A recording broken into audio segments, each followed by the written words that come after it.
آئیے آگے بڑھتے ہیں. سورہ نمبر 112 سورہ اخلاص کے فضائل. سورہ نمبر 112 سورہ اخلاص ہے، اور میں سمجھتا ہوں اسے کتنے فضائل ہے اسی کوئی انتہا نہیں، اس لیے کہ اس سورت کا نام بتاتا ہے اخلاص. اخلاص کا معنی ہوتا ہے پیور، خالص، بغیر ملاوٹ کا. اخلاص نے کیا کیا؟ سورۃ الاخلاص نے رب اور رب کیا نہیں ہے اس کو فرق کر دیا، گاڈ کیا ہے اور کیا نہیں ہے اس کو ڈیفرینشیٹ کر دیا. اس لیے اخلاص صاف کر دیا، کلیئر کر دیا، پیور کر دیا، کسی بھی قسم کی ملاوٹ باقی نہ کی. رب کون ہے اور کیسا ہے. اخلاص، الاخلاص، سورۃ الاخلاص. خالص کا بولتے ہیں نا، خالص سونا، خالص دودھ ہے نا، مطلب پیور گولڈ، پیور ملک، خالص، ساری گندگیوں سے، برائی سے، کمزوریوں سے پاک، عیب سے پاک. ٹھیک. سورۃ الاخلاص، سورۃ الاخلاص. سورہ اخلاص پڑھنے والوں سے اللہ تعالیٰ جو ہے محبت فرماتا ہے. سورہ اخلاص جو لوگ پڑھتے ہیں اللہ تعالیٰ ان سے محبت فرماتا ہے. مسلم کی روایت ہے، ماں عائشہ رضی اللہ عنہا فرماتی اور کہتی ہے کہ اللہ کے رسول صلی اللہ علیہ وسلم نے ایک شخص کی قیادت میں لشکر بھیجا. مطلب ایک شخص کی قیادت میں، لیڈرشپ میں ایک بٹالین، ایک لشکر جو ہے آپ نے بھیجا. وہ صاحب جب نماز پڑھاتے تو اپنی قرت میں سورہ اخلاص پر ختم کرتے. مطلب جب بھی نماز پڑھاتے، جو ختم کرتے نماز، تو اینڈنگ سورہ اخلاص. مطلب اگر ایک سورہ پڑھا تو دوسرا سورہ اخلاص آخر میں ہوتا ہی تھا، اینڈنگ سورہ اخلاص.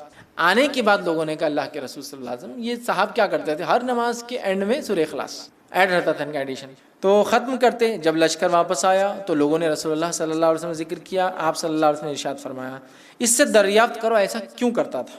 لوگوں نے اسے دریافت کیا، جا کر پوچھا تم ایسا کیوں کرتے تھے؟ تو اس نے جواب دیا یہ سورہ رحمان کی صفت بیان کرتا ہے. یہ سورہ رحمان کے، رب کے اوصاف، کیریکٹرسٹکس بیان کرتا ہے. قل هو اللہ واحد، کہہ دو وہ اللہ ایک ہے، اللہ الصمد، اللہ بے نیاز ہے، لم یلد ولم یولد. ٹھیک ہے، لم یلد ولم یولد، وہ کسی سے پیدا نہیں ہوا اور اس کے کوئی ماں باپ نہیں. مطلب نہ اس نے کسی کو پیدا کیا، نہ وہ کسی سے پیدا ہوا، نہ وہ اس کے کوئی ماں باپ ہے، نہ اس کو بیوی ہے، نہ اس کے کوئی بچے ہیں. ولم یکن لہ کفوا احد، اور اس جیسا دوسرا کوئی نہیں. تو رب رحمان کی صفت یہ صورت بیان کرتی ہے. تو اس شخص نے کہا مجھے چونکہ اس میں رحمان کی صفتیں بیان ہوتی ہیں اس لیے میں اس کو پڑھتا ہوں، لہٰذا میں اسے پڑھتا ہوں اور اس کو پسند بھی کرتا ہوں چونکہ اللہ کی صفتیں ہیں. یہ سن کر رسول اللہ صلی اللہ علیہ وسلم نے فرمایا اسے جا کر بتا دو کہ اللہ تعالیٰ بھی اس سے محبت کرتا ہے. چونکہ وہ رحمان کی صفتوں کی وجہ سے سورہ اخلاص پڑھتا ہے، اللہ تعالیٰ بھی اس سے جو ہے محبت کرتا ہے. ٹھیک ہے. اسی طرح جو ہے ایک مرتبہ سورہ اخلاص پڑھنے کا ثواب 1/3 قرآن کے پڑھنے کے برابر ہے. 1/3 قرآن پڑھنے کے برابر ہے. یہ صحیح مسلم کی روایت ہے. 1/3 یاد رکھیے کتنی اہم بات ہے، اس لیے کہ اس میں توحید ہے. توحید بڑی اہم بات ہے. ہم مسلمانوں کو ضرورت ہے اس توحید کو سمجھے.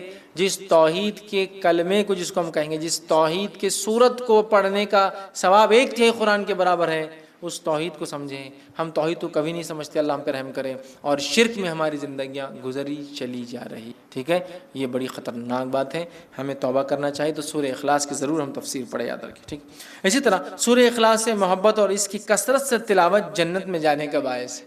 اس سے محبت اور کثرت سے اس کی تلاوت جنت میں جانے کا باعث ہے. ابو ہریرہ رضی اللہ عنہ فرماتے ہیں رسول اکرم صلی اللہ علیہ وسلم کے ساتھ میں تھا. آپ صلی اللہ علیہ وسلم نے ایک آدمی کو قل واللہ احد پڑھتے ہوئے سنا تو آپ صلی اللہ علیہ وسلم نے فرمایا اس کے لیے واجب ہو گئی. میں نے عرض کیا کیا واجب ہو گئی؟ تو آپ صلی اللہ علیہ وسلم نے ارشاد فرمایا جنت.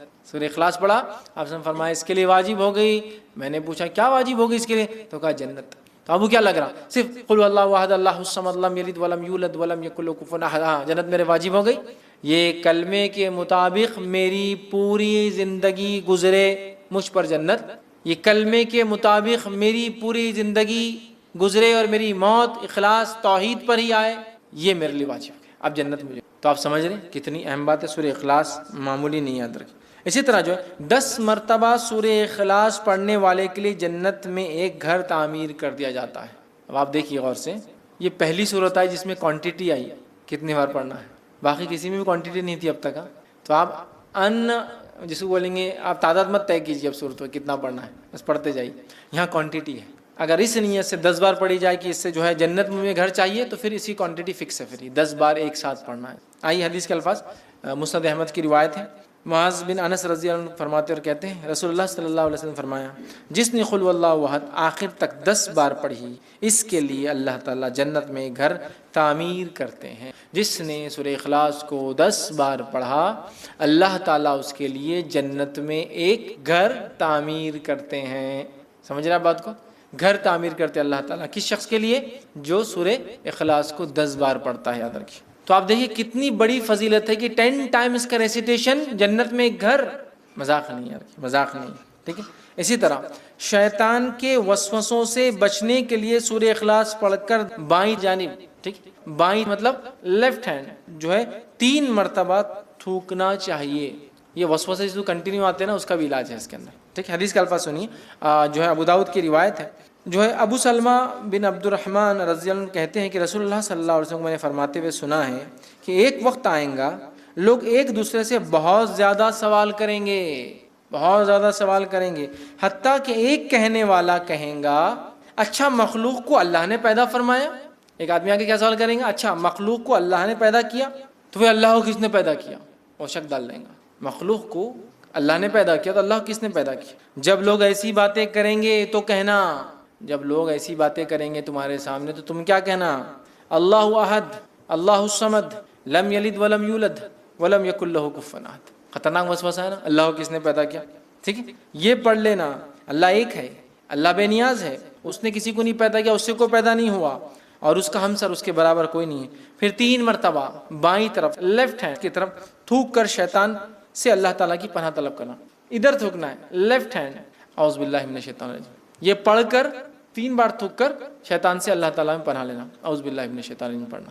نماز میں وسوسے آئے تو اس کا طریقہ الگ ہے، نماز میں وسوسے ہے اعوذ باللہ من الشیطان الرجیم، ادھر تھوکنا ہے لیفٹ ہینڈ، اور اللہ تعالیٰ کی ذات میں وسوسہ ڈال رہا ہے غیر نماز میں تو اللہ احد، اللہ الصمد، لم یلد ولم یولد ولم یکن لہ کفوا احد، ادھر تھوکنا ہے لیفٹ ہینڈ، تو یہ نکل جاتا ہے۔ اب ایک چیز چونکہ میں نے بول دیا ہوں تو اب اس کو کچھ نہ کچھ لاجیکل آپ کو کچھ آنسر دیتا ہوں بات سمجھنے کے لیے۔ اللہ کو کس نے پیدا کیا؟ لوگ سوال کرتے ہیں، بہت سارے ایتھیسٹ وغیرہ ایسے لوگ ہم سے بھی کر سکتے دعوتی فیلڈ میں، ٹھیک، یا وہ لوگ جو اللہ کو نہیں مانتے ہیں، گاڈ کو نہیں مانتے ہیں، کریٹر کو نہیں مانتے ہیں۔ میں ایک ایگزامپل دے کے بات سمجھاتا ہوں۔ اگر کوئی بول رہا ہے کہ بی کو کس نے پیدا کیا تو ہم کہہ رہے سی، تو سی کو کس نے پیدا کیا تو ہم کہہ رہے ڈی، تو ڈی کو کس نے پیدا کیا تو ہم کہہ رہے ای۔ کوئی نہ کوئی تو فرسٹ ہوگا جس کو کسی نے نہیں پیدا کیا ہوگا، ورڈ نیچرل ہے۔ آپ کتنا بھی لمبا جائیے، جانے کے بعد ایک سرٹن پوائنٹ پہ آ کے آپ کو یہ بات تو ماننا پڑے گی کوئی ایک تھا جو بغیر بنائے بنا ہے۔ دیکھیں اللہ کو کس نے پیدا کیا، اس کو کسی نے پیدا کیا، تو اس کو کس نے پیدا کیا، پھر اس کو تو بات تو وہی چاہ کے پھر جو فرسٹ ہے پھر وہی ہوگا، اس کو کس نے پیدا کیا۔ کوشچن تو اینڈ لیس ہے۔ تو ہم کہہ رہے ہیں جو نہیں پیدا ہوا اللہ ہے، اور جس سے سب کچھ پیدا ہوا وہ اس کی مخلوق ہے، ختم۔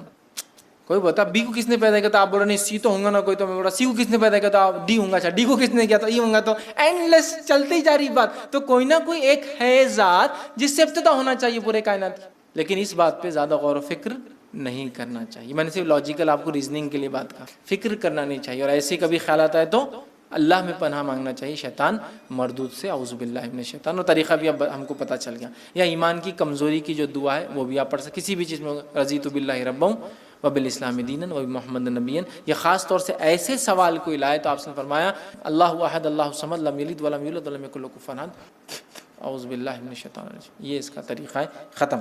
لاجیکلی آپ کو ایکسپلین کر دیا میں نے کچھ باتیں، ٹھیک۔ نبی اکرم صلی اللہ علیہ وسلم جب طواف کر لیتے تو 2 رکعت جو نماز پڑھتے اس کے بعد تو اس میں پہلی رکعت میں کافرون اور دوسری رکعت میں سورہ اخلاص کی آپ صلی اللہ علیہ وسلم جو ہے تلاوت کیا کرتے تھے۔ اسی طرح آپ جب 3 وتر پڑھتے 3 وتر کے اندر پہلی رکعت میں سورہ اعلیٰ، دوسری رکعت میں سورہ کافرون، تیسری رکعت میں سورہ اخلاص پڑھتے تھے۔ اسی طرح نماز فجر کی پہلی رکعت میں آپ قل اللہ احد اور دوسری رکعت میں قل یا ایھا الکافرون بھی پڑھا کرتے تھے۔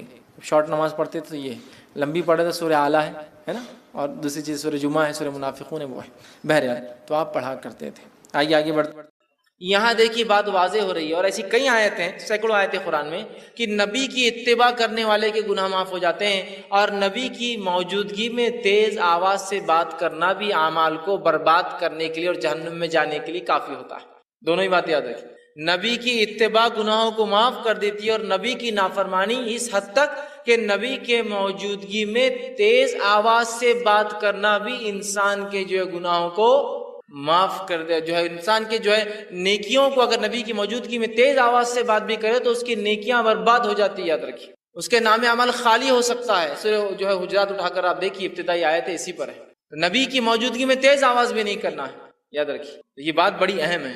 اور نبی کے ادب میں ایک چیز یہ بھی یاد رکھیے، نبی کے ادب میں یہ چیز شامل ہے کہ نبی کا نام لے کر نہ پکارا جائے۔ اللہ رب العزت نے اپنی کتاب میں رسول اکرم صلی اللہ علیہ وسلم کو صرف 4 بار نام سے پکارا ہے، ایک بار تذکرہ تو عیسیٰ علیہ السلام کے واقعے میں ہو کہ عیسیٰ علیہ السلام نے بشارت دی کہ میرے بعد ایک نبی آئیں گے جس کا نام احمد ہوگا، واقعے کو اس میں تذکرہ ہے، 4 بار نام لیا، صرف 4 آیتیں صرف۔ اس کے بعد جو اللہ رب العزت نے یا ایھا الرسول، یا ایھا النبی، یا مدثر، یا مزمل، ہے نا، نام لے لیا، ادب ہے۔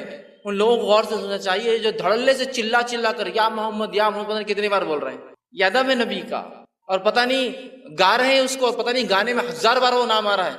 نبی اکرم صلی اللہ علیہ وسلم کا نام آنے پر آپ پر درود بھیجنا ہم پر واجب ہے۔ تو اللہ عزت کر رہا ہے اپنے نبی کی، اور اللہ نے نام بہت مختص 4 ہی بار لیا صرف اپنے نبی کا، یہ ادب ہے نبی کا، یاد رکھیں۔ صحابہ بھی اللہ کے رسول صلی اللہ علیہ وسلم کو نام سے نہیں پکارتے تھے، یہ بات سن۔ تو اطاعت رسول اتنی اہم چیز ہے کہ اطاعت کرو گے جنت میں جاؤ گے، گناہ معاف ہوں گے، اطاعت نہیں کرو گے صرف نبی کی موجودگی میں تیز آواز بھی کرو گے تو اپنے نام عمل کو جو ہے خالی پاؤں گے روز قیامت نیکیوں سے۔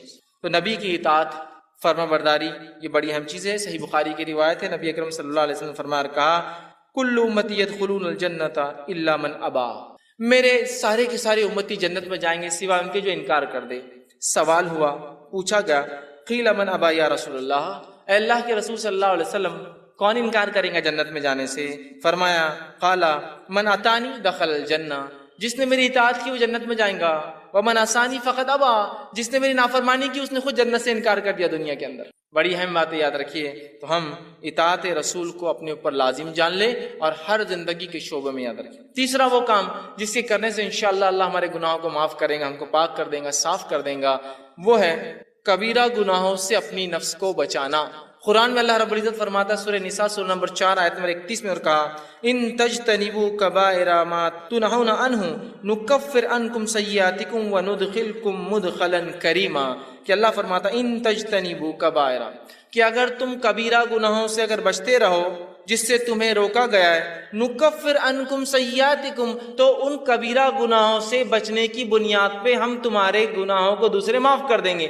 پتہ چلا کہ کبیرہ گناہوں سے بچنا ضروری ہے اگر صغیرہ گناہوں کو ہم معاف کروانا چاہتے ہیں تو، اس لیے کہ کبیرہ گناہ کے لیے تو توبہ لازم ہے، بچنا بھی ضروری ہے تاکہ صغیرہ گناہ معاف ہو۔ تو کہا اگر تم کبائر سے بچتے رہو تو ہم تمہارے صغائر چھوٹے گناہوں کو، دیگر گناہوں کو، دیگر معاملات کو انشاءاللہ معاف کر دیں گے۔ تو یہاں کہا کہ اگر تم بچتے رہو کبائر سے جس سے روکا گیا تو ہم معاف کر دیں گے، تم سے ہٹا دیں گے سیئاتکم، تمہارے گناہوں کو، فرمایا وندخلکم مدخلا کریما، اور عزت کی جگہ مطلب جنت میں تمہیں ہم داخل کر دیں گے۔ تو ہمیں اگر اللہ سے ہم چاہتے ہیں کہ ہمارا صغیرہ گناہ معاف ہو تو کبیرہ گناہوں سے ہمیں اپنے آپ کو بچانا ہے۔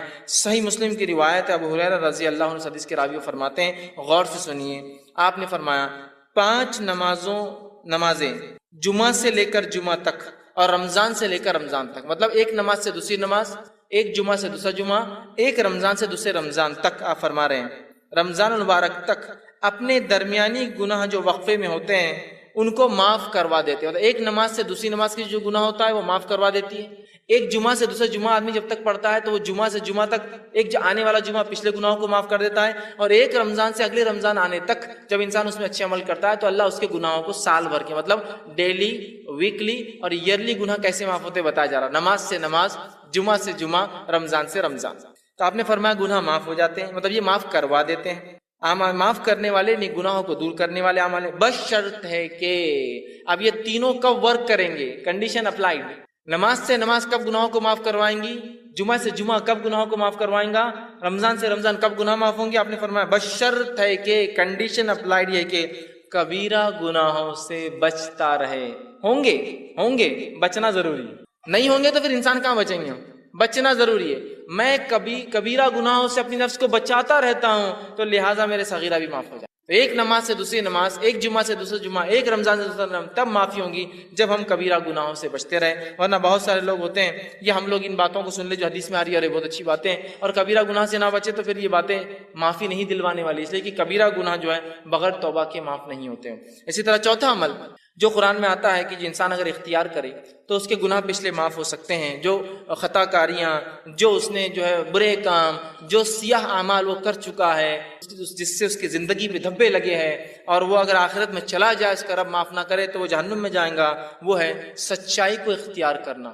صدق کو اختیار کرنا، سچ کو اختیار کرنا، اس لیے کہ اللہ رب العزت نے سچ اختیار کرنے کے فائدے جو بتائے اس میں سے ایک فائدہ یہ ہے کہ گناہ کو معاف کر دیتا ہے۔ اللہ رب العزت قرآن میں یوں فرماتا ہے، اور سورہ جو زمر کی آیت ہے، سورہ نمبر جو 39 اور آیت نمبر 34 اور 35 میں اللہ نے اور فرمایا والذی جاء بالصدق وصدق به اولئک هم المتقون، کہ اللہ نے فرمایا کہا اور جو لوگ سچے دین لائے اور جو سچائی کو جانے اس پر عمل کرے یہی لوگ نیکوکار ہے، پارسا ہے، صاف ستھرے لوگ ہیں۔ لہم ما یشاؤون عند ربہم ذلک جزاء المحسنین، اور ان کے رب کے پاس وہ جو چاہیں گے ان کو وہ دیا جائیں گا، یہ محسنین کے لیے، نیک کرنے والوں کا بدلہ ہے۔ لیکفر اللہ عنہم اسوأ الذی عملوا، اور ان کو جو وہ چاہیں گے وہ ملیں گا، اور اللہ ان سے معاف کر دے گا جو گناہ ہوتے ہیں، جو اعمال میں انہوں نے کیے ہیں۔ وَيَجْزِيَهُمْ أَجْرُهُمْ بِأَحْسَنِ الَّذِي كَانُوا يَعْمَلُونَ، اور ان کو گناہ معاف کر دیں گا، ان کو نیکیاں دے دیں گا، اور جو ہے ان کو ایک بہت بہترین اور نیک بدلہ اس کا عطا فرمائیں گا۔ تو یہاں دیکھیے اس آیت میں جو صدق کو، سچائی کو اختیار کرتے ہیں، اور الَّذِي جَاءَ بِالصِّدْقِ، سچ کو اختیار کیا، سچ کے مطابق زندگی گزارا، دین اسلام کو اختیار کیا، دین کے مطابق زندگی گزارا، تو اس کا بدلہ یہ کہ اس کے تمام گناہ اللہ معاف کر دیتا ہے، بخش دیتا ہے۔ یاد رکھیے سچائی کے بڑے فائدے یاد رکھیے، اور ہم تمام لوگ جو اگر سچائی کو اختیار کرتے ہیں تو انشاءاللہ عزیز ہمارے گناہ معاف ہو جاتے ہیں۔ صحیح بخاری کی روایت ہے، عبداللہ ابن مسعود رضی اللہ عنہ حدیث کے راوی فرماتے اور کہتے ہیں نبی اکرم صلی اللہ علیہ وسلم نے فرمایا کہا سچ کو لازم پکڑو، کیونکہ سچ نیکی کی طرف رہنمائی کرتا ہے، اور نیکی جنت کی جانب رہنمائی کرتی ہے۔ اور آدمی سچ بولتا ہے اور سچ بولتا ہے اور سچ بولتا ہے، حتیٰ کہ اس کا نام سچوں میں لکھ دیا جاتا ہے۔ اور پھر آگے آپ نے فرمایا کہا اور یاد رکھو جھوٹ سے بچو، اس لیے کہ جھوٹ برائی کی طرف لے جاتا ہے اور برائی جہنم کی طرف لے جاتی ہے۔ انسان جھوٹ بولتا ہے اور جھوٹ بولتا ہے اور جھوٹ بولتا ہے، اور اس کا نام کذاب، جھوٹوں میں لکھ دیا جاتا ہے۔ تو ہمارے لیے بے انتہا ضروری ہے ہم سچ کو اختیار کریں، جھوٹ سے بچے، اس لیے کہ اللہ رب العزت جو ہے سچ بولنے والوں کو جو ہے ان کے گناہوں کو جو ہے معاف کر دیتا ہے۔ پانچواں عمل جو قرآن سے ملتا ہے جس سے کرنے سے ہمارے گناہ معاف ہوتے ہیں، وہ عمل ہے جو ہے صدقے کو چھپا کر دینا۔ صدقے کو چھپا کر دینا، بتا کر ظاہر کر کے نہ دینا۔ حالانکہ صدقے کو ظاہر کر کے دینا بھی جائز ہے، لیکن چھپا کر دینا یہ افضل عمل ہے۔ اللہ رب العزت فرماتا ہے سورہ بقرہ سورہ نمبر 2 آیت میں 271 میں اللہ نے فرمایا اور کہا ان تبدوا الصدقات فنعما هي وان تخفوها وتؤتوها الفقراء فهو خير لكم ويكفر عنكم من سيئاتكم والله بما تعملون خبير۔ اللہ فرماتا ہے اگر تم اپنے صدقات کو ظاہر کر کے دو تو یہ بھی اچھا ہے، لیکن اگر چھپا کر دو، مخفی دو، ڈھانک کر دو تو یہ تمہارے لیے زیادہ خیر ہے۔ جو تم فقیروں کو چھپا کر دو یہ تمہارے لیے زیادہ بہتر ہے۔ اللہ اس صدقے کی برکت سے تمہارے گناہوں کو معاف کر دے گا، مٹا دے گا، ہٹا دیں گا، تم سے دور کر دیں گا۔ اور فرمایا سیئاتکم وبما تعملون خبیر، اور اللہ ہر اس عمل سے خبردار ہے جو تم کرتے ہو۔ تو صدقہ دکھا کر بھی دیا جا سکتا ہے اس سماج میں جہاں آپ کو لگتا ہے صدقہ دکھا کر دینے سے لوگ جوش میں آئیں گے اور عمل کریں گے، اور وہاں جہاں دیتے ہیں لوگ اور آپ بہتر سمجھتے چھپا کر دیں تو وہاں بند مٹھی دینا افضل ہے۔ اس لیے کہ صدقہ چھپا کر دینے سے گناہ معاف ہوتے ہیں، گناہ ہٹا دیے جاتے ہیں، اللہ رب العزت نیکی ہمارے نام اعمال میں لکھتا ہے۔ یہ بہت بڑی بات ہے، ہمیں کوشش کرنا چاہیے کہ ہم صدقہ کریں اور چھپا کر کریں، اور اپنے صدقے کو منی والعزا دکھاوا کر کے، جتلا کر، بار بار یاد دلا کر کہ ہم نے تمہیں صدقہ دیا تھا، ہم برباد نہ کریں۔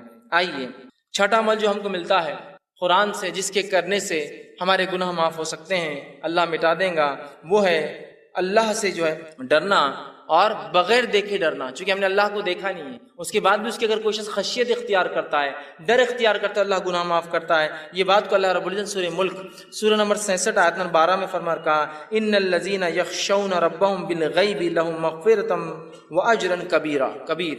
اللہ نے فرمایا یقیناً جو لوگ اپنے رب سے بغیر دیکھے ڈرتے ہیں، خشیت اختیار کرتے ہیں، ان کے لیے اپنے رب کی طرف سے گناہوں کی معافی، مغفرت ہے، اور بہت بڑا اجر آخرت میں ایسے لوگوں کے لیے رکھا جائے گا جو بغیر دیکھے اپنے رب سے ڈر کر گناہوں کو نہیں کرتے ہیں، نیکیوں کو کرتے ہیں، سبقت لیتے ہیں۔ سمجھ رہے ہیں آپ بات کو؟ کتنی اہم بات اس حدیث میں بتایا، جو ہے قرآن کی آیت میں بتائی جا رہی ہے کہ ہم جو ہے اللہ کو بغیر دیکھے کا خشیت اختیار کریں، کہ اللہ تو ہمیں دیکھ رہا ہے، ہم تو نہیں دیکھ سکتے، اللہ دیکھ رہا ہے، اور نیکیاں کریں تو انشاءاللہ ہمارے گناہ اللہ رب العزت جو ہے معاف کر دیتا ہے اور جہنم سے ہماری جو ہے نجات کر دیں گا۔ اسی طرح ساتواں وہ عمل جس کے کرنے سے گناہ معاف ہوتے ہیں اور نیکیوں میں انسان کا اضافہ ہوتا ہے، وہ ساتواں عمل یہ ہے کہ انسان جو ہے وضو کرنے کے بعد 2 رکعت نماز پڑھے۔ بڑا اہم عمل ہے، بہت چھوٹا سا عمل بھی، اور اتنی فضیلت ہے اس کی۔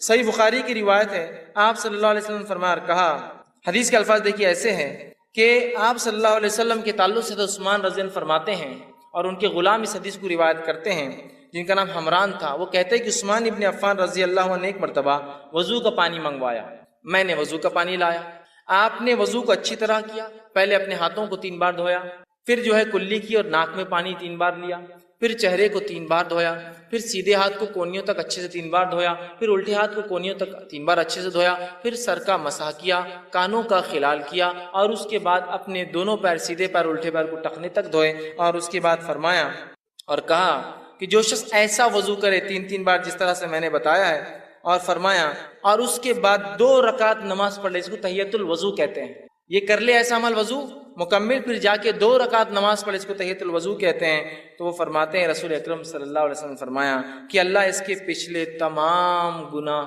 معاف کر دیتا ہے۔ لیکن اس حدیث میں ایک بات اور جو اضافی آتی ہے، دوسری روایتوں میں الفاظ آتے ہیں، وہ یہ ہے کہ وہ 2 رکعت نماز پڑھے وضو کے بعد، اور ایسی پڑھے کہ دل میں دوسرے کوئی خیالات نہ آئے، کوئی خیالات نہ آئے کہ یہ کیا ہو رہا ہوگا، وہاں کیا ہو رہا، بزنس سے کیا، یہاں جائے، کوئی خیال نہ آئے، تو اس کے پچھلے سارے گناہ معاف کر دی جاتے ہیں۔ لیکن ایک بات میں یہاں ضرور رکھنا چاہوں گا، وہ یہ ہے کہ یہ تمام صغیرہ گناہ معاف ہوتے ہیں، کبیرہ گناہ بغیر توبہ کے معاف نہیں ہوتے، یہ بات یاد رکھ لیجیے، اس کے لیے توبہ ضروری ہے، اور بندوں کا حق ہے تو بندے سے معافی بھی ضروری ہوتی ہے، لیکن یہ صغائر سارے معاف ہو جائیں گے، صرف ایک عمل دیکھیے، اچھے سے وضو کرنا پرفیکٹلی، اور جا کے 2 رکعت نماز پڑھنا تحیۃ الوضو، گناہ سارے اس کے معاف ہو جائیں گے۔ اسی طرح جو ہے صحیح بخاری کی روایت ہے، جو حضرت عثمان رضی اللہ عنہ جب وضو کر چکے تو کہنے لگے کہ تم کو ایک حدیث سناتا ہوں، مطلب انہوں نے وضو کیا اور حدیث سنائی دوسرے لوگوں کو، اور کہا رسول اکرم صلی اللہ علیہ وسلم نے جو ہے میرے سامنے ایسا وضو کیا، اور کہا جو شخص اچھے سے اس طرح سے وضو کرے، اور پوری حدیث ان کو سنائی،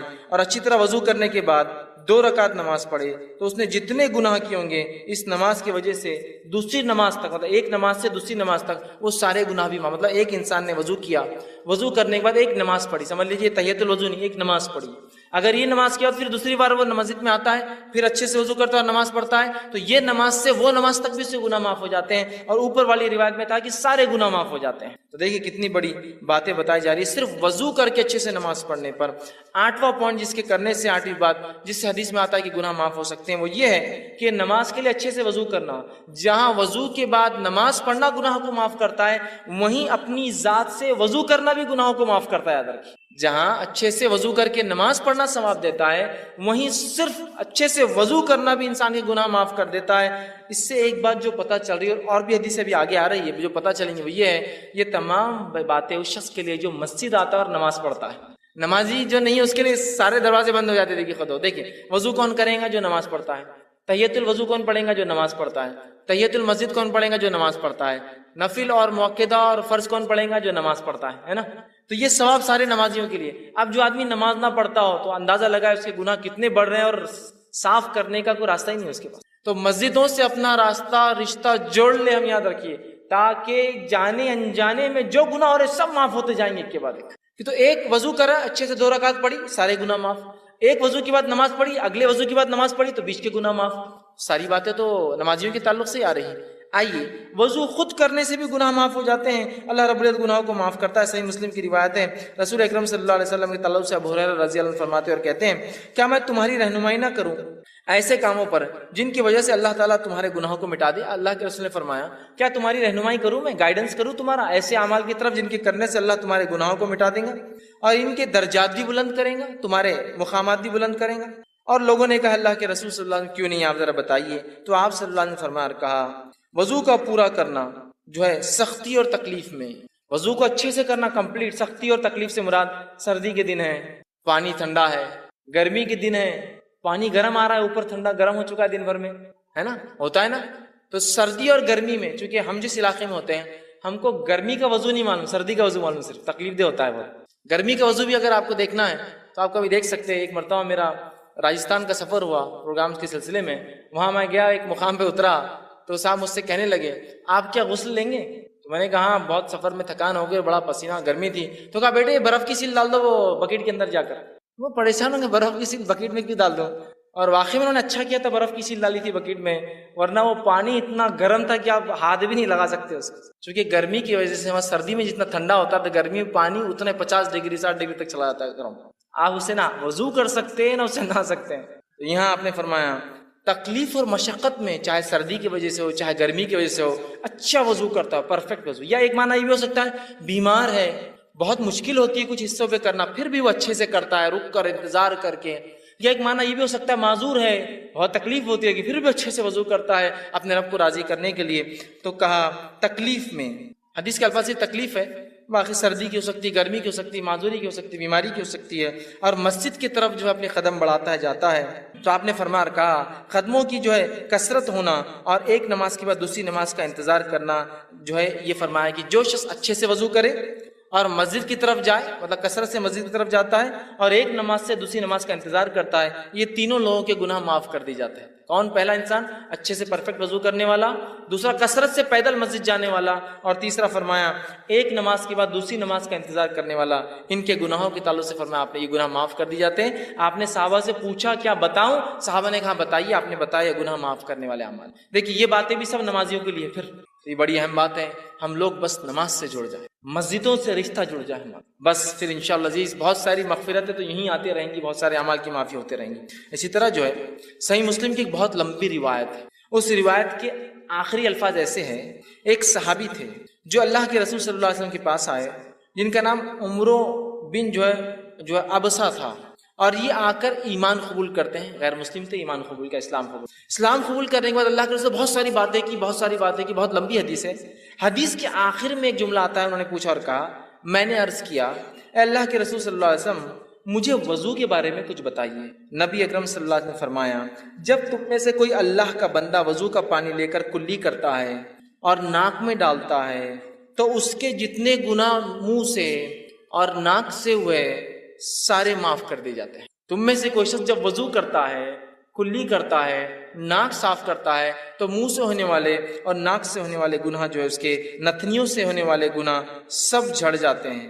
پھر جب وہ منہ دھوتا ہے جیسے اللہ نے اسے حکم دیا ہے تو چہرے کے سارے گناہ اس کے دھل جاتے ہیں، ٹپک جاتے ہیں، جھڑ جاتے ہیں. پھر اپنے ہاتھوں کو جب کونیوں تک دھوتا ہے تو کونیوں تک دھونے سے جو پانی ٹپکتا ہے سارے گناہ ہاتھوں کے جھڑ جاتے ہیں. پھر اس کے بعد آپ نے فرمایا کونیوں تک دھوتا ہے تو گناہ اس کے ہاتھوں سے جو ہے انگلیوں کے پور کے راستے سے سارے گناہ جھڑ جاتے ہیں. پھر جب سر کا مسح کرتا ہے تو سر اور بالوں سے ہونے والے تمام گناہ جو پانی نترتا ہے اس سے ختم ہو جاتے ہیں. پھر جب پیر دھوتا ہے اور انگلیوں کا خلال کرتا ہے تو پیر سے ہونے والے تمام گناہ جو ہے اس میں ختم ہو جاتے ہیں. تو دیکھیے وضو کے بعد نماز ہی نہیں، خالی وضو کرنا بھی سارے گناہوں کو معاف کر دیتا ہے. تو ہم کوشش کریں اپنے وضو کو ہم پرفیکٹلی کریں. آئیے اس کے آگے بڑھتے ہیں. نواں وہ کام جسے کرنے سے ہمارے گناہ معاف ہو جاتے ہیں وہ ہے سورۃ الفاتحہ جب نماز میں پڑھی جاتی ہے تو اس کے بعد آمین کا کہنا. نبی اکرم صلی اللہ علیہ وسلم فرماتے، صحیح بخاری کی روایت آپ نے فرمایا، ابو ہریرہ رضی اللہ عنہ حدیث کے راوی آپ نے فرمایا اللہ کے رسول صلی اللہ علیہ وسلم فرمایا جب امام آمین کہے تو تم بھی آمین کہو، کیونکہ جس کی آمین فرشتوں کی آمین سے مل جاتی ہے اس کے اگلے گناہ بخش دیے جائیں گے. ابن شہاب جو راوی روایت کرتے وہ کہتے ہیں کہ رسول اللہ صلی اللہ علیہ وسلم بھی آمین کہا کرتے تھے. دیکھیے حدیث کتنی واضح ہے.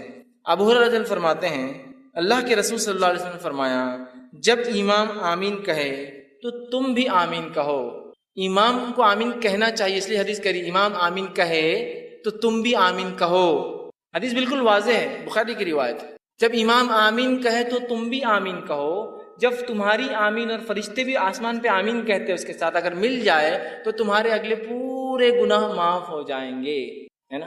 دوسری ایک حدیث میں آپ نے فرمایا کہا جو صحیح مسلم کی روایت ہے، ابو ہریرہ رضی اللہ عنہ کے راوی اور کہتے ہیں رسول اللہ صلی اللہ علیہ وسلم نے فرمایا جب کوئی تم میں سے آمین کہے تو فرشتے آسمان پر آمین کہتے ہیں، پس اگر بندے کی اور فرشتوں کی آمین مل جائے تو اس کے اگلے گناہ بخش دیے جاتے ہیں، گناہ معاف کر دیے جاتے ہیں. کتنی اہم بات ہے. اب ہم میں سے بہت سارے لوگ آمین بولتے نہیں، تعصب کی بنیاد پر، لا علمی کی بنیاد پر، جہالت کی بنیاد پر. یہ تو بات بہرحال ہو سکتی ہے، بہت سے لوگ اختلاف کرتے ہیں آمین تیز بولا جائے ہلو بولا جائے، لیکن جو حدیث ہے بخاری کی واضح ہے جب امام آمین کہے تو تم بھی آمین کہو. مطلب امام کو کہنا چاہیے. اسی طرح اللہ کے رسول فرمایا جب امام کہے تو تم بھی کہو. اور اللہ کے رسول خود کہتے تھے، اس لیے صحابہ نے سنا، پیچھے کہتے تھے تبھی تو سنا نا. اب کچھ لوگ کہتے نہیں وہ ہلو سے کہنا چاہیے. ٹھیک ہے، اس بات کو بھی اگر میں مان لوں، for the sake of argument بولتے ہیں نا، بحث کے تک ٹھیک ہے، بات مان لیں کہ ہلو کہنا چاہیے. لیکن ہلو ہو یا تیز ہو کہنا تو ہے نا. لیکن ہلو ہے اور تیز ہو کہنا تو ہے نا. اب دیکھیے ہمارے پاس کیا ہو رہا ہے، غیر المغضوب علیہم ولا الضالین آمین انا اعطیناک الکوثر فصلی. اب اس میں تیز اور ہلو آمین کہاں ہے؟ چلیے آپ کہہ رہے ہیں کہ نہیں ہلو کہنا، ٹھیک ہے ہلو بولیں گے، لیکن آپ نے تو رکا ہی نہیں نا. ایسی گاڑی لے گئی کہ وہ اسپیڈ بریکر میں سے بھی سیدھا چلے گا. غیر المغضوب علیہم ولا الضالین، ٹھیک ہے آپ زور سے نہیں بولنا چاہتے، لیکن بولنا تو ہے نا، دل میں بھی رکنا تو پڑے گا نا. بھاگ گئے آپ دوسری صورت کی طرف. امام کو چاہیے کہ وہ امامت کے ادب سیکھے. نبی اکرم صلی اللہ علیہ وسلم کی واضح حدیث ہے، اتنی بڑی فضیلت کو آپ چھوڑ دیتے اتنے آسانی سے. جہاں فضائل ثابت نہیں وہاں تو من مانے فضائل گڑھے جا رہے ہیں کہ یہاں سے کچھ لوگ گئے تو اللہ نے پورے خبر والوں کی مغفرت کر دیا. تم کو کیسے پتا چلا؟ رسول اللہ صلی اللہ علیہ وسلم تو چلے گئے، وہی تو بند ہو گئی، آج کیسے پتا چلا کہ فلاں لوگ فلاں جگہ سے گزرے تو اللہ نے پورے مردوں کی والے مغفرت کر دی؟ تو ہاں آپ کو کیسے پتا چلا؟ تو جو فضائل نہیں آپ بیان کرتے رہو، جو موجود ہے کہ تم آمین کہو جب امام آمین کہے، اس لیے کہ اگر تمہاری آمین فرشتوں کے آمین سے ملتی ہے تو تمہارے گناہ معاف ہوں گے. یہ بات کچھ ذرا سمجھ میں نہیں آتی ہے. کسی کو ڈسٹرب ہو جاتی ہے نماز اس کی، اور انہیں بولا نماز ڈسٹرب ہو جاتی ہے آمین کہنے سے. میرے بھائی اللہ کے رسول صلی اللہ علیہ وسلم کا فرمان ہے، میری اور آپ کی بات نہیں ہے نا، میری اور آپ کی بات نہیں ہے. یہ رسول اکرم صلی اللہ علیہ وسلم فرمان ہے اور کئی روایتیں ہیں. چلیے آپ بولتے ہلو بولنا چاہیے، لیکن ٹائم تو دیجیے ہلو بولنے کے لیے، ولا الضالین کے بعد، تاکہ وہ کہے آمین. دل میں کہنے کو بھی تو ٹائم لگتا ہے نا. نہاتے شروع ہوگا دوسرا ہی سیدھا. تو بہرحال ایک بہت عمل پھر اہم ہم چھوڑ دے رہے. اس کا مطلب 10واں وہ عمل جس کے کہنے سے گناہ معاف ہو جاتے وہ عمل ہے جب امام کہے سمیع اللہ لمن حمدہ تو پھر مقتدی کہے ربنا ولک الحمد کہنا چاہیے. اس کی بڑی فضیلت صحیح بخاری کی روایت آپ نے فرمایا کہ جب امام کہتا سمیع اللہ لمن حمدہ تو جو آپ نے فرمایا کہے تو تم مطلب مقتدی جو پیچھے پڑھتے ہیں اللہم ربنا لک الحمد یہ کہو. تو اگر یہ کہنا فرشتوں کے کہنے سے مل جاتا ہے، مطلب فرشتے بھی یہ کہتے ہیں آسمان مل جاتا ہے، تو آپ نے فرمایا تمہارے اگلے سارے گناہ معاف ہو جاتے ہیں. آمین پہ کہا پچھلے سارے گناہ معاف ہوتے ہیں، اس پہ کہا اگلے سارے گناہ معاف ہو جاتے ہیں. مطلب آپ نے سورہ فاتحہ پڑھی، آمین کا گناہ اگلے معاف ہو گئے، جس کے بعد سمیع اللہ لمن حمدہ ربنا لک الحمد پڑھا، پچھلے گناہ معاف کرا لیا. کتنی اہم فضیلت ہے نا. تو ہمیں سمیع اللہ لمن حمدہ کے بعد ربنا لک الحمد بھی کہنا چاہیے، یاد رکھیں. ٹھیک ہے، اس کی بھی بڑی فضیلت ہے اور اس کے لیے بات بتایا گیا کہ پچھلے گناہ معاف ہو جاتے ہیں. اسی طرح 11ویں بات جو بتائی گئی جس کے کرنے سے عمل کرنے سے گناہ معاف ہوتے وہ یہ ہے کامل توجہ کے ساتھ جمعے کا ادا کرنا، پورے خشوع اور خضوع کے ساتھ جمعہ پڑھنا، جمعے کی نماز پڑھنا. مطلب یہ ہفتے واری گناہ کیسے معاف ہو وہ آئی بات ہے. وہ روز کے گناہ تھے، مطلب نماز سے نماز تھے.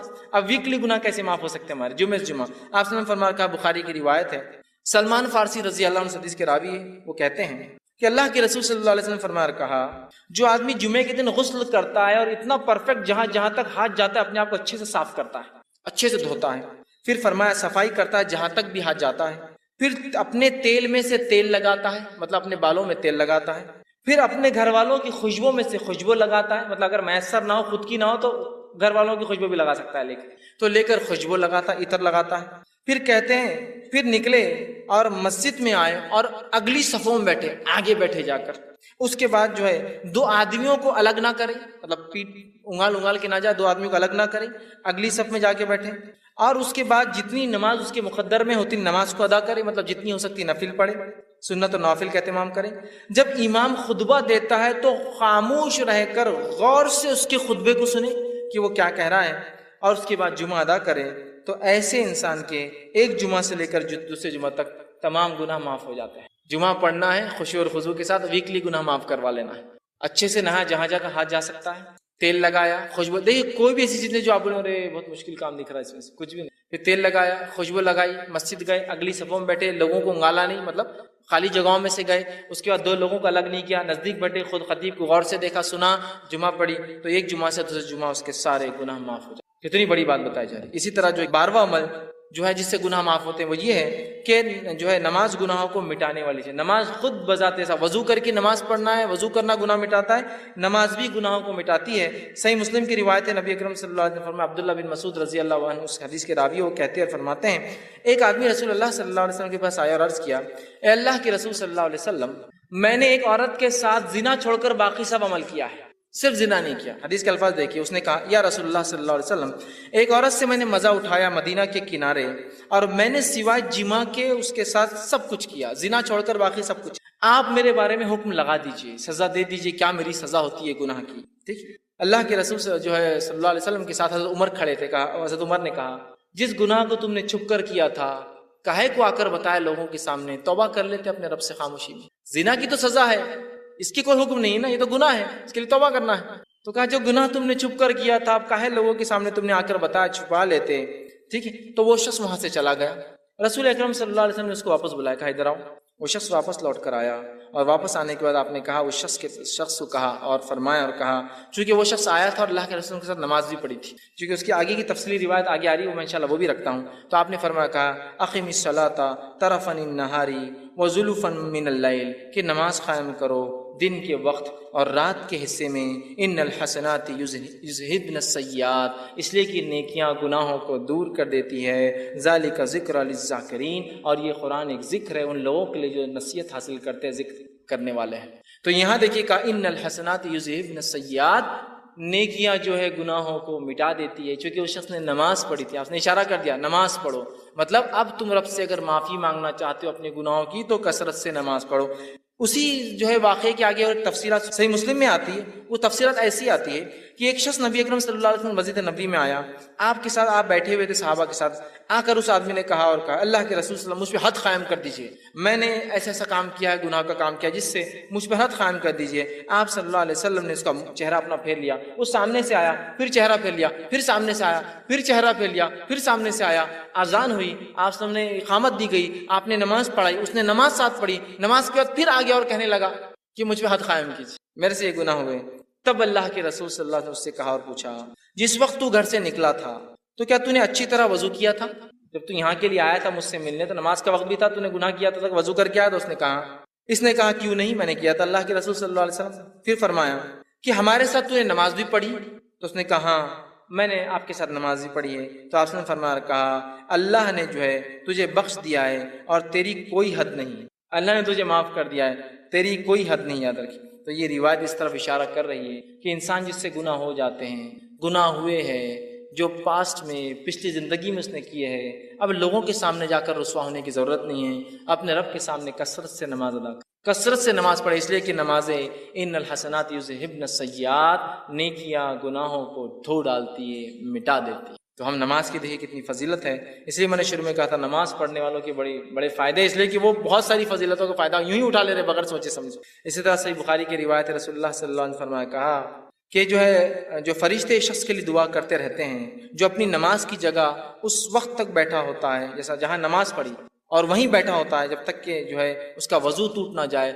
فرشتے اس کے لیے مغفرت کی دعا کرتے ہیں, اللہ اس کو معاف کر, اس کو بخش دے, اس پر رحم کر. جب کوئی وضو کرتا ہے, مسجد آتا ہے, نماز پڑھتا ہے اور جس جگہ نماز پڑھی وہیں بیٹھا ہے, ذکر کر رہا ہے, اذکار کر رہا ہے, تب جب تک وہ وضو میں رہتا ہے تب تک فرشتے اللہ کے دعا کرتے ہیں, اللہ اسے معاف کر, اس پر رحم کر, اس کی مغفرت کر, اس کو بخش دے.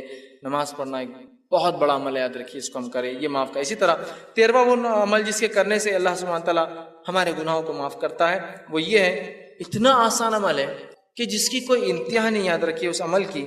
اور نبی اکرم صلی اللہ علیہ وسلم نے اس عمل کے تعلق سے ہمیں بتایا, صحیح بخاری کی روایت ہے. حدیث کے الفاظ دیکھیے اس طرح سے, بخاری کی روایت آپ نے فرمایا, ابو ہریرہ اس کے راوی اور وہ کہتے ہیں رسول اللہ صلی اللہ علیہ وسلم فرمایا اور کہا, جو شخص دن میں 100 مرتبہ سبحان اللہ و بحمدہ کہتا ہے, جو شخص دن میں 100 مرتبہ سبحان اللہ و بحمدہ کہتا ہے, اس کے گناہ مٹا دیے جاتے ہیں, خواہ سمندر کی جھاگ کے برابر ہو. صرف 100 مرتبہ کیا پڑھتا ہے, سبحان اللہ و بحمدہ. اپنے رب کی پاکی جو شخص 100 مرتبہ دن میں سے بیان کرتا ہے, اس کے تمام گناہ معاف کر دی جاتے ہیں, حتیٰ کہ اگر وہ گناہ سمندر کی جھاگ کے برابر بھی ہو. یہ تمام باتیں صغائر کے تعلق سے, صغیرہ گناہوں کے کتنے بھی ہو, سبحان اللہ و بحمدہ 100 مرتبہ پڑھے, گناہ معاف. صحیح بخاری کی دوسری روایت اس میں ابو ہریرہ رضی اللہ عنہ فرماتے, اللہ کے رسول صلی اللہ علیہ وسلم فرمایا اور کہا, اور آپ نے فرمایا, 2 کلمے ایسے ہیں جو رحمان کو بڑے پیارے ہیں, زبان پر بہت ہلکے ہیں اور میزان میں بہت بھاری پڑیں گے, سبحان اللہ و بحمدہ و سبحان اللہ العظیم. ٹھیک, تو یہاں پہلی روایت میں کہا سبحان اللہ و بحمدہ, جو شخص 100 مرتبہ پڑھتا ہے, اگر اس کی برائیاں گناہ سمندر کے جھاگ کے برابر بھی ہو تو یہ اس کو مٹا دیتا ہے. تو ہم کوشش کریں کثرت سے اس ذکر کو کریں. 100 مرتبہ میں سمجھتا ہوں بہت آسان ہے. ہر نماز کے بعد 20 باندھ لے تو 100 ہو جاتے 5 نمازوں کے. بہرحال کوئی چاہے تو ایک ساتھ بھی پڑھ سکتے. اسی طرح جو ہے 14واں وہ عمل 14 جو ہے وہ عمل جسے کرنے سے گناہ مٹ جاتے ہیں، اس عمل کے تعلق سے آپ نے فرمایا، اور وہ عمل ہے جسے 100 گناہ معاف ہو جاتے ہیں، 100 سنس معاف ہو جاتے ہیں. وہ کیا ہے؟ ابو ہریرہ رضی اللہ عنہ فرماتے، صحیح بخاری کی روایت، آپ نے فرمایا کہا، جو شخص لا الہ الا اللہ وحدہ لا شریک لہ لہ الملک ولہ الحمد وہو علی کل شیء قدیر، ایک دن میں 100 بار کہتا ہے لا الہ الا اللہ وحدہ لا شریک لہ لہ الملک ولہ الحمد وہو علی کل شیء قدیر. عام زبان میں اس کو چوتھا کلمہ بولتے ہیں. جو شخص اس کو 100 مرتبہ پڑھتا ہے تو آپ نے فرمایا اس کا ثواب کیا ہے؟ 10 گردن آزاد کرنے کا ثواب، 10 غلاموں کا آزاد کرنے کا ثواب. 100 نیکیاں لکھی جاتی، 100 اس کے بارے میں جو ہے جس کو کہیں گے گڈ ڈیڈز لکھے جاتے ہیں، نیکیاں لکھی جاتی ہیں. پھر فرمایا اس کی 100 نیکیاں لکھی جاتی ہے اور 100 برائیاں اس کی مٹا دی جاتی ہے، اور شیطان کے وسوسوں سے، شکنجے سے، اس کے جو ہے بہکانے سے، پھسلانے سے وہ شخص جو ہے شام تک محفوظ رہتا تھا. جب سے پڑھا صبح سے لے کر شام تک محفوظ رہتا ہے. دیکھیے کتنا آسان کلمہ ہے. اس کلمے کو جو 100 مرتبہ، 10 غلام آزاد کرنے کا ثواب، 100 نیکیاں لکھ دی جاتی ہے، 100 برائیاں مٹ جاتی ہے، اور اس صبح سے لے کر شام تک شیطانی پورے حملوں سے وہ اپنے نفس کو محفوظ کر لیتا. تو ہم کوشش کریں کثرت سے جو ہے اس کلمے کو پڑھیں، بہت آسان ہے. اسی طرح 15واں عمل جس کے پڑھنے سے جو ہے گناہ معاف ہوتے، جو حدیث میں آتا ہے، وہ یہ ہے نماز کے بعد تسبیحات کا کہنا. نماز کے تسبیحات کہنا صحیح مسلم کی روایت ہے. آپ صلی اللہ علیہ وسلم فرمایا کہا، جو شخص ہر نماز کے 33 مرتبہ سبحان اللہ، 33 مرتبہ الحمدللہ اور 33 مرتبہ اللہ اکبر کہتا ہے، جو کہ 99 ہوتے ہیں، اور پھر 100 کہتا ہے، مطلب 100 بار کہتا ہے لا الہ الا اللہ وحدہ لا شریک لہ لہ الملک ولہ الحمد وہو علی کل شیء قدیر، وہ پچھلا کلمہ جو تھا. تو آپ نے فرمایا کہ اس کی جو ہے ساری خطائیں معاف کر دی جائیں گی، اگرچہ سمندر کے جھاگ کے برابر کیوں نہ ہو. پورے اس کے گناہ معاف کر دی جاتے ہیں، چاہے سمندر کے جھاگ کے برابر کیوں نہ ہو. کتنا آسان ہے نا. 33 مرتبہ سبحان اللہ، 33 مرتبہ الحمدللہ، 33 مرتبہ اللہ اکبر، آخر میں کہنا ہے لا الہ الا اللہ وحدہ لا شریک لہ لہ الملک ولہ الحمد وہو علی کل شیء قدیر. اور رسول اکرم صلی اللہ علیہ وسلم ہر نماز کے بعد یہ کیا کرتے تھے. آپ کا یہ معمول تھا، یاد رکھیے، عادت شریفہ تھی کہ ہر نماز کے بعد یہ ذکر و اذکار، اور بھی ہے لیکن اس میں یہ بھی شامل آپ ہمیشہ کیا کرتے تھے. ہم بھی کوشش کریں کہ ہر نماز کے بعد معمول بنا لیں کہ ہم ان تسبیحات کو جو ہے پڑھیں. 16واں وہ عمل جس سے کرنے سے گناہ معاف ہونے کی جو بشارت دی گئی، بات بتائی کہ وہ یہ نیک لوگوں کی مجلس میں بیٹھنا، اللہ کا ذکر جہاں ہو رہا ہے اس مجلس میں بیٹھنا، یہ ہے اس کا ثواب. یہ کہ اس سے بھی پچھلے گناہ معاف کر دی جاتے ہیں، انسان کی مغفرت کر دی جاتی ہے. صحیح مسلم کی روایت ہے، بہت لمبی حدیث، ابو ہریرہ رضی اللہ عنہ حدیث کے راوی ہے. اس حدیث کے اندر ہے کہ فرشتے جو ایسی مجلسوں کو ڈھونڈتے رہتے ہیں جہاں اللہ کا ذکر ہوتا ہے، جب وہ ایسی مجلسوں کو پا لیتے تو ایک دوسرے کو اشارہ کرتے ہیں کہ ویسی مجلس مل گئی جہاں اللہ کا ذکر ہو رہا ہے، اور پھر سارے فرشتے آ جاتے ہیں اور وہ فرشتے جمتے جاتے ہیں، حتیٰ کہ جو ہے بہت اوپر تک، جو آسمان تک جو فرشتے جو قطار در قطار جو جم جاتے ہیں. اور جو ہے اس کے بارے میں پھر جو ہے اللہ رب العزت ان سے پوچھتا ہے، حالانکہ اللہ کو پتا ہوتا ہے کیا ہے. تو اللہ پوچھتا ہے کہ میرے بندوں کو کیسے پایا، وہ کیا کر رہے تھے؟ تو کہا اللہ وہ جو ہے تجھ سے جنت کا سوال کر رہے تھے، اور کیا کس چیز سے پناہ مانگ رہے تھے؟ اے اللہ وہ تیرے بندے جو جمع تھے وہ جہنم سے پناہ مانگ رہے تھے. تو اللہ رب العزت فرشتوں کو گواہ بنا کر کہتا ہے، اے فرشتوں تم اس چیز پہ گواہ رہنا کہ میں نے ان بندوں کو جو ہے بخش دیا ہے، ان کو جو ہے معاف کر دیا. تو فرشتے کہتے ہیں اللہ اس مجلس میں ایک شخص ایسا تھا جو اپنے کام کے لیے آیا تھا اور آ کر بس آیا تھا، یوں ہی بیٹھ گیا. تو اللہ رب العزت فرماتا ہے کہ یہ بندو میں نے اس کو بھی معاف کر دیا، اس لیے کہ ایسی مجلس میں بیٹھنے والا بے نصیب نہیں ہو سکتا، بد نصیب نہیں ہو سکتا. مطلب ان مجلسوں کے فضائل دیکھیں، جو اللہ کا ذکر ہوتا ہے، اور ہمارا معاملہ ہے کہ جو اللہ کا ذکر ہوتا ہے وہ مجلس سے بہت ہم کو کاٹا آتا آنکھ پہ بیٹھنے سے بہت مشکل ہوتی ہے. ارے اب جاؤ بیٹھو. ہاں باقی دوسری مجلسوں میں تو بلا کر، میسج کر کے، گاڑی میں بٹھا کر اپنے طرف سے پیسہ خرچ کر لے جایا جاتا ہے. لیکن اللہ کے دین کی بات جہاں ہو رہی ہے، ارے نہیں وہ نہیں ہو رہا ہے. اور دین کی بات بھی سننے میں مزہ اور بد مزہ والا معاملہ چلتا ہے نا. جمعے کا خطبہ سنیں، بہت مزہ آ گیا، آج بہت مزہ آ گیا. یہ کیسا مزہ آتا ہے میرے کو سمجھ میں نہیں آتا. دین کی بات سیکھنا ہے، مزہ اور بہت مزہ آ گیا آج. ارے وہ وہاں مزہ نہیں آتا. وہ مقرر ہے کہ ارے بہت مزہ آتا، ارے انہوں نے مزہ نہیں آتا. دین کی بات سیکھنا، اس مجلس کے فضائل تو سنیے. یہ نہیں کہا کہ وہاں بہت اچھا مقرر ہے، بہت مزے والی باتیں کر رہا ہے، تم کو ساری مجلس کا تذکرہ جو اللہ کا ذکر ہو رہا ہے، چھوٹی ہو سکتی بڑی ہو سکتی. تو اللہ پوچھتا ہے، فرشتے ڈھونڈتے رہتے ایسی مجلسوں کو، جب پا لیتے دوسروں کو بلاتے، جمع ہو جاتے آسمان تک. اللہ کو حالانکہ سب پتہ ہے، پھر بھی اللہ پوچھتا ہے کیا، کہاں پایا، کیا کر رہے تھے، کیا مانگ رہے؟ تو کہا اللہ جنت کا سوال کرتے ہیں. کس چیز سے بچنا چاہتے تھے؟ اللہ تجھ سے جہنم سے جو بچنا چاہتے ہیں. اللہ کہتا ہے فرشتوں گواہ رہنا، میں نے معاف کر دیا. فرشتے کہتے ہیں اس مجلس میں ایسا انسان تھا جو یوں ہی آ کر بیٹھا تھا. اللہ نے کہا، اللہ سبحانہ تعالیٰ فرماتا ہے یہ مجلس ایسی نہیں ہے جس میں بیٹھنے والا جو ہے بد نصیب ہو، مطلب وہ بھی اس کا فائدہ اٹھا لیتا ہے۔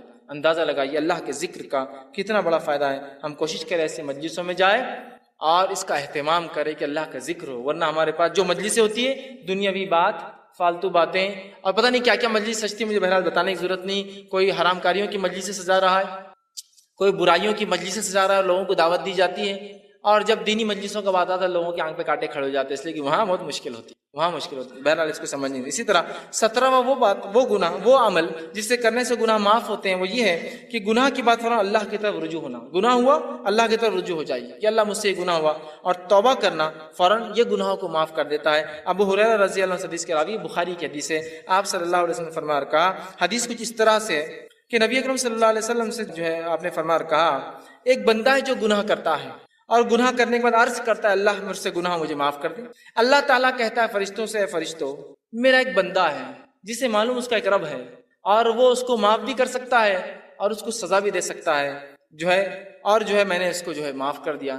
پھر وہ بندہ دوسرا ایک اور بار پھر خطا کرتا ہے، پھر وہ کہتا ہے اللہ مجھے معاف کر۔ اللہ کہتا ہے فرشتوں، میرا ایک بندہ ہے جسے پتا ہے اس کا ایک رب ہے جو معاف بھی کرتا ہے اور گرفت بھی کر سکتا ہے، اور میں نے اس کو معاف کر دیا۔ پھر وہ خطا کرتا ہے، پھر کہتا ہے اللہ مجھ سے گناہ ہوا۔ اللہ کہتا ہے فرشتوں، میرا ایک بندہ ہے جو جانتا ہے اس کا ایک رب ہے جو معاف بھی کرتا ہے لیکن پکڑ بھی کرتا ہے، اگر وہ جانتا ہے کہ دونوں ہو سکتا ہے، تم گواہ رہنا، اس نے مجھ سے 3 بار معافی مانگی اور میں نے اس کو بخش دیا اور اس کو معاف کر دیا۔ گناہ ہوتے ہی فوراً معافی مانگنا۔ لیکن میں نے شروعات میں بات واضح کر دی تھی، اس کا ہرگز معنی یہ نہیں کہ آپ گناہ کریں اس لیے کہ اب بتایا جا رہا ہے اتنے جلدی معاف ہو جاتے ہیں۔ جیسے بہت سارے لوگ ہوتے ہیں، لوگوں کو خوب تکلیفیں پہنچاتے ہیں، خوب اذیتیں دیتے ہیں، اور اس کے بعد کہاں چلے گئے وہ صاحب؟ حج کو چلے گئے وہ۔